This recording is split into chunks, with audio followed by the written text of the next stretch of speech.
ये cinema hall में जो दिखाते हैं ना, बिल्कुल सही दिखाते हैं किस तरह से सरकार गधा बनाती है पब्लिक का। वो इसका जीता जागता एग्जांपल बिथनोक थर्मल पावर प्लांट का ही है। आज हम ऐसी कंपनी की बात करने वाले हैं जिसकी वैल्यू मात्र 60 रुपए है और ये इलेक्ट्रिकल यूटिलिटी की कंपनी है। ये बेसिकली पावर प्लांट के कारोबार में है और साथ साथ ये काम करती है कोल माइनिंग का भी। ये शायद तीसरा शेयर होगा जो मैं इतनी कम वैल्यू का या कितने कम प्राइस का बता रहा हूँ। पहला मैंने बताया था ट्राइडेंट, जो लगभग 5 रुपए 6 रुपए के आसपास बताया था और 16-17 रुपए उसकी वैल्यू आज चल रही है। और दूसरा स्टॉक मैंने आपको हिंदुस्तान कॉपर का बताया था जिसने काफी अच्छा रिटर्न दिया, 64 रुपए से सीधा 180 के आसपास ही जाके खड़ा हो गया है। और ये तीसरा स्टॉक जो मैं लेके आया हूँ उसकी वैल्यू भी 60 रुपए है और इसमें भी बहुत ज्यादा पोटेंशियल है हाई रिटर्न देने की। और ये दोनों स्टॉक लगभग ट्रिपल हुए हैं 4 से 5 महीने के अंदर अंदर ये सारा काम हुआ है। तो हमारा ये जो स्टॉक है वो है एनएलसी इंडिया। अब जानेंगे थोड़ी सी इसकी डिटेल। इस स्टॉक में क्या सारे के सारे पॉजिटिव पॉइंट्स ही है क्या? जी नहीं, बिल्कुल नहीं। इसमें कई सारे नेगेटिव पॉइंट्स भी हैं, कई सारे पॉजिटिव पॉइंट्स भी हैं। हम दोनों पे डिस्कस करेंगे। तो सबसे पहले देख लेते हैं एनएलसी इंडिया की सबसे मजबूत कड़ी। तो 60 रुपए का शेयर चल रहा है। ये कॉर्पोरेट एक्शन का पेज है और यहाँ पे आप देख सकते हैं 2020 में इसने कितना रुपए का डिविडेंड दिया है, 7 रुपए का डिविडेंड दिया है। अब इसके शेयर होल्डिंग पैटर्न को देखेंगे तो आप क्लियरली देख सकते हैं इसमें गवर्नमेंट ऑफ इंडिया की होल्डिंग कितनी है, 80% के पास में है। अभी इसने बहुत ही अच्छा अपना फाइनेंशियल रिजल्ट घोषित किया है और ये 28 जून की अनाउंसमेंट। और यहाँ पे आप देख सकते हैं 1.5 रुपीज का डिविडेंड अभी भी ये कंपनी दे रही है। हालांकि इसकी रिकॉर्ड डेट अभी बताई नहीं है और किस दिन ये मिलेगा वो भी पता नहीं है। लगभग 1 से 1.5 महीना लग सकता है इस प्रोसेस में। नई valley lignite corporation basically lignite mining के काम में लगी हुई है। लिग्नाइट क्या होता है? लिग्नाइट होता है कोल की वेरायटी।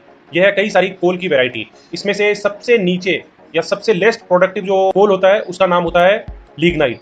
इसको जलाने पे जो एनर्जी मिलती है वो काफी कम होती है, बहुत कम होती है और इसमें पानी की मात्रा बहुत ज्यादा होती है। और सबसे अच्छे जो कोल होते हैं वो होते हैं एंथ्रासाइट के और उसके नीचे आता है बिटुमिन। एंथ्रासाइट के कोल बेसिकली ऑस्ट्रेलिया में ज्यादा पाए जाते हैं। तो छोटा सा डिटेल मैंने आप लोगों को बता दिया है। अभी लिग्नाइट की माइनिंग करती है ये कंपनी। ये तो इसका पहला काम हो गया। दूसरा काम है इसका पावर प्रोडक्शन का, पावर जनरेशन का काम ये करती है। और साथ साथ इसने अंडमान में भी पावर प्लांट लगाया है और तमिलनाडु में भी पावर प्लांट लगाया है, सोलर पावर प्लांट। इसने विंड एनर्जी में भी काम किया है। और ये देख सकते हैं आप फ्लोटिंग पावर प्लांट है। ये तालाब के ऊपर में जिसकी कोई प्रोडक्टिविटी नहीं होती है उसके ऊपर में ये प्लांट बनाया हुआ है। और ये कोल माइन ऑपरेशन देख सकते हैं, कितनी सारी गाड़ियां आ रही है, कितनी सारी जा रही है और ये कोल निकाले जा रहे हैं यहाँ से। 1956 में ये एस्टेब्लिश हुई है कंपनी और इसकी present mining capacity 30 metric ton per annum की है। पावर प्लांट की कैपेसिटी आप देख सकते हैं लगभग 6000 मेगावाट पावर प्रोड्यूस करती है ये कंपनी। इसका मेन जो रेवेन्यू आता है ना वो ये पावर प्लांट जनरेशन से ही आता है। और ये बैकवर्ड इंटीग्रेटेड कंपनी है। बैकवर्ड मतलब बेसिकली ये जो कोयला निकालती है उसी कोयला का इस्तेमाल करके ये थर्मल पावर प्लांट लगा के उसमें यूज करके पावर प्रोड्यूस कर देती है। और ये रही इसकी प्लांट की डिटेल, कहाँ पे इसके प्लांट लोकेटेड है पूरी डिटेल दी हुई है। नई वैली बेसिकली ये नई वैली में ही ज्यादा इसके प्लांट है। जितनी भी लिग्नाइट माइनिंग होती है बेसिकली नई वैली में ही होती है। इसके पावर प्लांट भी आप देखेंगे तो बेसिकली ज्यादातर नई वैली में ही है और बहुत कम इसके बाहर में प्लांट बनाए गए हैं। अब अपकमिंग प्रोजेक्ट की बात की जाए ना तो इसमें सबसे घटिया जो काम हुआ है ये हुआ है बिथनोर में। ये सिनेमा हॉल में जो दिखाते हैं ना बिल्कुल सही दिखाते हैं किस तरह से सरकार गधा बनाती है पब्लिक का। वो इसका जीता जागता एग्जाम्पल बिथनोक थर्मल पावर प्लांट का ही है। और गवर्नमेंट ऑफ राजस्थान ने पूरी पब्लिक को गधा बना के रख दिया है। और ये मैं सिर्फ एक सरकार की बात नहीं कर रहा हूँ, इसमें कई सारी सरकारें चेंज हुई है। बीजेपी की गवर्नमेंट आई है, फिर कांग्रेस की भी गवर्नमेंट आई है, सबकी सरकारें चेंज हुई है। इसकी अगर पूरी डिटेल निकालनी है ना तो ये देखिए बिथनोक थर्मल पावर प्लांट का क्या हुआ है। 2010 में इसकी स्थापना हुई थी, 2010 में। और गवर्नमेंट ऑफ राजस्थान के साथ में ये अप्रूवल की बात हुई थी, सारी की सारी अप्रूवल की बात हो गई थी। फिर 2014 में क्लियरेंस, अभी भी फॉरेस्ट डिपार्टमेंट से क्लियरेंस की बात हो रही है। 2015 में एनुअल रिपोर्ट में ये सब डिटेल निकलती है कि क्या क्या करने वाली है कंपनी। 2016, 17 मतलब 2021 आ चुका है और अभी 2021 आ चुका है, अभी तक कुछ भी नहीं हुआ है। और ये क्या है कि अबेंडन हो चुका है, मतलब प्रोजेक्ट खत्म। ढोल नगाड़े बजाए गए, दुल्हा दुल्हन की शादी होगी, सारे गांव वाले इकट्ठे हो गए कि चलो भोज करेंगे, खाना खाएंगे। और यहाँ दुल्हा आया ना दुल्हन आई। यही कहानी है बिथनोक पावर प्लांट प्रोजेक्ट की। अब सीधा इस कंपनी के फाइनेंशियल में आ जाते हैं। तो फाइनेंशियल में आप देख सकते हैं करंट वैल्यू इसकी 60 रुपए के आसपास चल रही है और इसकी प्राइस टू अर्निंग है 6.21। और इसने हाई और लो जो लगाया है वो 44 रुपए का लो लगाया है और 73 रुपीज का हाई लगाया है। डिविडेंड यील्ड आप देख सकते हैं काफी अच्छा इसने रखा हुआ है। अब इसकी सेल्स एंड ग्रोथ की बात करते हैं तो सेल्स में काफी इंक्रीमेंट देखा गया है। बेसिकली सेल्स में इंक्रीमेंट इसलिए है कि जो पावर ये लोग बेचते हैं उसकी वैल्यू बढ़ गई है ना। पहले 2 रुपए में जो खरीदते थे वो आप 7-8 रुपए में खरीद रहे हैं, तो ये बेसिकली उसी के कारण है। नेट प्रॉफिट मार्जिन इनकी इंटैक्ट है।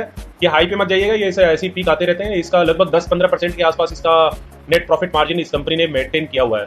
ओवरऑल कंपनी की परफॉर्मेंस एकदम ठीक लग रही है, ना ही ज्यादा अच्छी है ना ही ज्यादा खराब है। इसमें एक ड्रॉबैक की और बात करें तो इसकी बोरोइंग बढ़ी है, क्योंकि इसके प्रोजेक्ट्स भी बढ़े जा रहे हैं और बहुत सारे प्रोजेक्ट ये लगाने वाली है, इसके हिसाब से इसकी बोरोइंग भी बढ़ी है। और ये है एनएलसी इंडिया का चार्ट और ये वीकली चार्ट है। तो आप देख सकते हैं 2008 में इसकी वैल्यूएशन लगभग 280 के आसपास थी। उसके हिसाब से काफी चीप वैल्यूएशन पे ये अवेलेबल है। इस कंपनी को सेलेक्ट करने का मेरा मेन रीजन जो था वो ये था कि पावर सेक्टर में एक नया बूम देखा गया है, उसी के हिसाब से इस कंपनी को मैंने ढूंढा है। तो आप देख सकते हैं 2008 में इसकी वैल्यूएशन काफी हाई थी और ये धीरे धीरे नीचे ही आती गई है। ये वीकली चार्ट है, तो आप देख सकते हैं कई बार इसने कोशिश की एक जंप लगाने की, लेकिन ये नाकामयाब रही और अपने प्रीवियस लो को इसने ब्रीच करके और ही लो लगाया है। नीचे ही नीचे चलती गई है ये कंपनी। और अभी ये जो बाउंस आया है ना, ये काफी अच्छा बाउंस है। अभी एक बार देख लेते हैं इसका डेली चार्ट और जूम इन करके हम देखना चाहेंगे इसमें क्या चल रहा है। अभी कोई भी अगर इसमें एंट्री करता है उसको 49 रुपीज का स्टॉप लॉस लगाना है। 49 रुपीज के स्टॉप लॉस को आप अगर बर्दाश्त कर सकते हैं तो ही आप एंट्री लीजिएगा।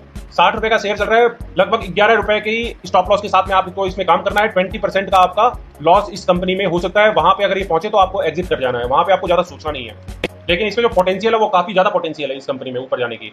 अगर आप इस कंपनी को 3 से 4 साल तक अगर होल्ड कर सकते हैं ऊपर जाते हुए, ये नहीं कि ये जाके खड़ी हो जाए फिर थोड़ा सा ऊपर जाएगी और फिर खड़ी हो जाएगी, ऐसा तो ये करेगी। लेकिन अगर 3 से 4 साल तक इसमें होल्ड कर सकते हैं तो ये कैपेबिलिटी है इसकी कि 180 190 के लेवल, मतलब यहाँ से ट्रिपल होने की भी कैपेबिलिटी है। और ये हो सकता है इससे पहले भी हो जाए, तो कोई मुझे आश्चर्य नहीं होगा।